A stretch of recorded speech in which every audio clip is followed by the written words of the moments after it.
I'm going to take you to a place few people have heard of or know its location. For this next story, I traveled some 6,000 miles to the tiny nation of Georgia. No, we're not talking about the state in the U.S., but an ancient land where culture, tradition, and faith in Jesus Christ run deep.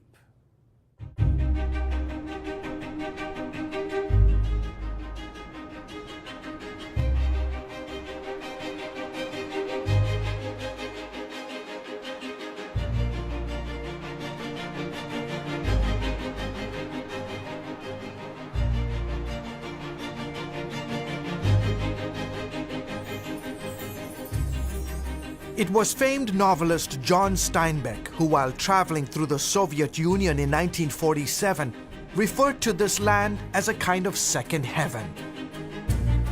And it's easy to see why. Once part of the Communist Empire and often called the Riviera of the Soviet Union, the Republic of Georgia nestles between the Caucasus Mountains and the Black Sea. Turkey and Armenia flank its southern border.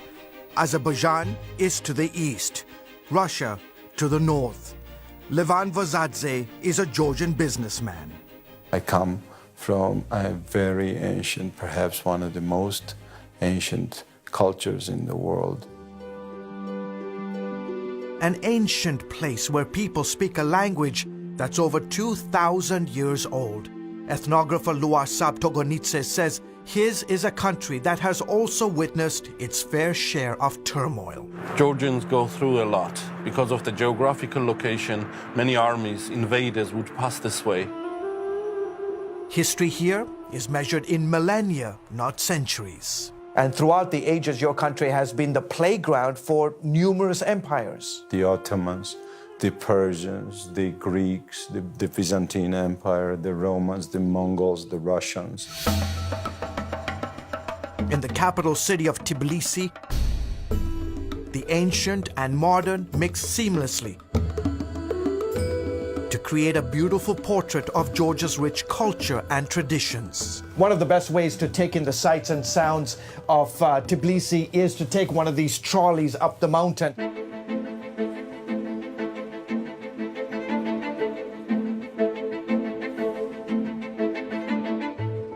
In filming these scenes of Tbilisi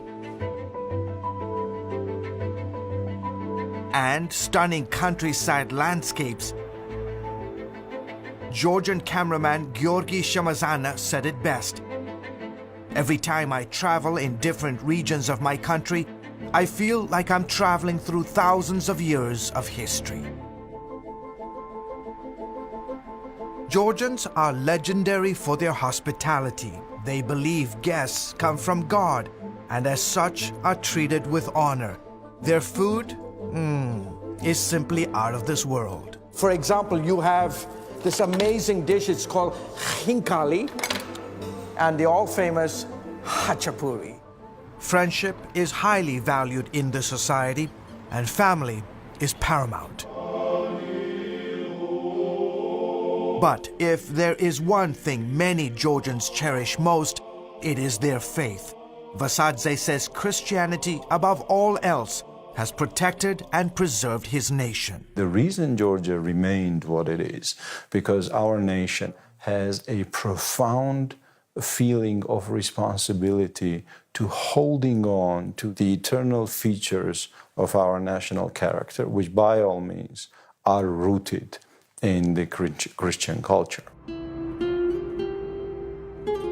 Georgia is one of the oldest Christian countries in the world. Its Christian heritage can be traced here to the small town of Mshketa.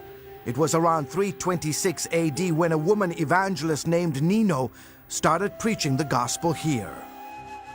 And where these two rivers meet, two main rivers of Georgia, there was a big baptism. And it's considered to be second Jerusalem. For Georgians, it's a holy place.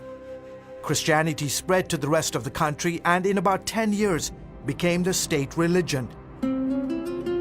5 crosses symbolizing Christianity's influence adorn the Georgia national flag. Dating back to the 4th century, the church has played a significant role in the society. In fact, about 80% of Georgians say they belong to the Orthodox Church. Georgians have always had to defend their faith, even to the last drop of blood. Iona Gamrakeli is a prominent leader in the Georgian Orthodox Church.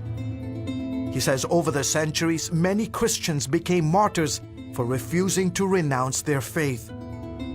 In 1226 alone, Muslim invaders beheaded more than 100,000 Georgian Christians. There have been numerous attempts by invading armies to force us to give up our faith, but we never back down. Ellen Kavlelashvili is curator at Georgia's National Museum.